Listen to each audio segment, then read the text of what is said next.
में जनसभा को संबोधित किया। इस दौरान उन्होंने कहा कि हमारी सरकार आई तो महालक्ष्मी योजना शुरू की जाएगी और हर परिवार में हर एक महिला को हम इसके लिए चुनेंगे और इसके बाद हर महीने बैंक खाते में 8,500 रुपए डाले जाएंगे, यानी कि एक साल में 1 लाख रुपए महिलाओं को मिलेंगे। इस तरह एक झटके में हम देश से गरीबी को मिटा देंगे। कांग्रेस सांसद ने कहा कि हमारी सरकार आई तो महिलाओं को सरकारी नौकरियों में 50% हम आरक्षण देंगे। आंगनबाड़ी और आशा कार्यकर्ताओं का मानदेय दुगना किया जाएगा। राहुल ने कहा कि छत्तीसगढ़ में हमने किसानों को पैसा दिया, वही हम देश में आगे भी करेंगे और देश के लोगों को भी देंगे। जैसे ही हमारी सरकार आएगी, सबसे पहला काम किसानों की कर्ज माफी का होगा। किसानों को सही दाम मिलेगा, वो भी कानूनी गारंटी के साथ।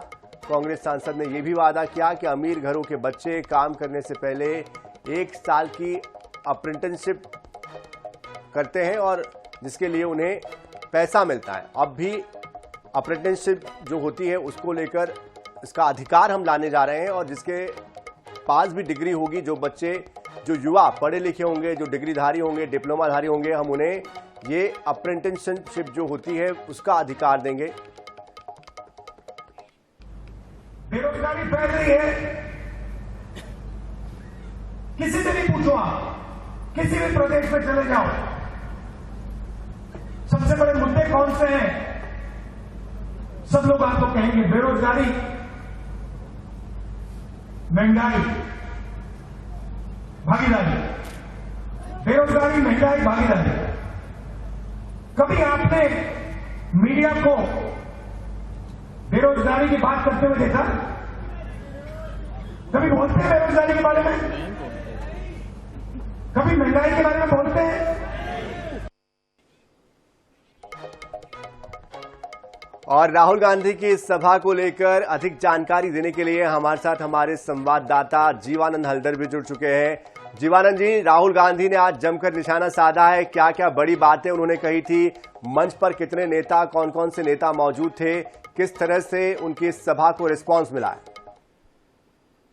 जी देखिए, जिस तरह से चुनावी सरगर्मी तेज होने के साथ ही जो सभी राजनीतिक दलों की जो नेता है वो बस्तर पहुंच रहे हैं। रही कारण है कि अब जो भाजपा या कांग्रेस दोनों की बड़े नेता इस समय चुनाव प्रचार में डटे हुए हैं। आज जहाँ की बात है, आज जहाँ दंतेवाड़ा जावंगा में राजनाथ सिंह ने अपना चुनावी सभा ली, वही जगदलपुर के बस्तर में भी एक विशाल आमसभा का आयोजन किया गया है, जिसमें राहुल गांधी उपस्थित थे। और राहुल गांधी के साथ यहाँ के प्रदेश को जो सचिव है सचिन पायलट के अलावा प्रदेश के अध्यक्ष पीसीसी दीपक बैज और यहाँ के स्थानीय विधायक, तमाम जो नेता वहाँ पर उपस्थित थे। और अगर भीड़ की बात की जाए, करीबन 50 से 60 हजार जो है लोग वहाँ मौजूद थे। और इस दौरान जो राहुल गांधी है, उन्होंने पहले तो माई दंतेश्वरी की जयकारे के साथ अपना उद्बोधन शुरू किया है।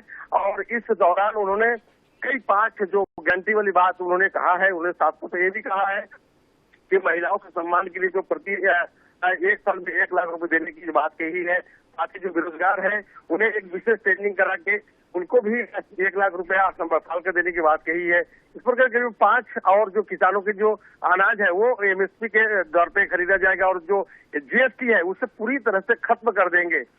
इतना तो कहा, उसने गारंटी की बात की है। और उसके साथ ही जो पीएम नरेंद्र मोदी पर भी जमकर निशाना की है। उन्होंने साफ तौर पे भी कहा कि ये जो देश के जो प्रधानमंत्री है वो देश में सिर्फ 125 करोड़ जो लोग हैं उनमें से सिर्फ 21 लोगों को ही उन्होंने चुना है और उन्हीं को ही लाभ पहुंचा रहा है। तो कहीं न कहीं यहाँ पर जो बातें कही गई है, ये एक प्रकार की निशाने है। तो अब देखने वाली बात ये होगी कि जिस तरह से लोग यहाँ पर पहुंच रहे हैं, चाहे पीएम की सभा की बात की जाए या कांग्रेस की सभा की बात की जाए, भीड़ तो बहुत आती है, लेकिन इस भीड़ को वोट में कितनी तब्दील हो पाएगा ये तो चुनाव परिणाम के बाद ही पता चल सकेगा। लेकिन जिस तरह से आज लोगों के मन में जो उत्साह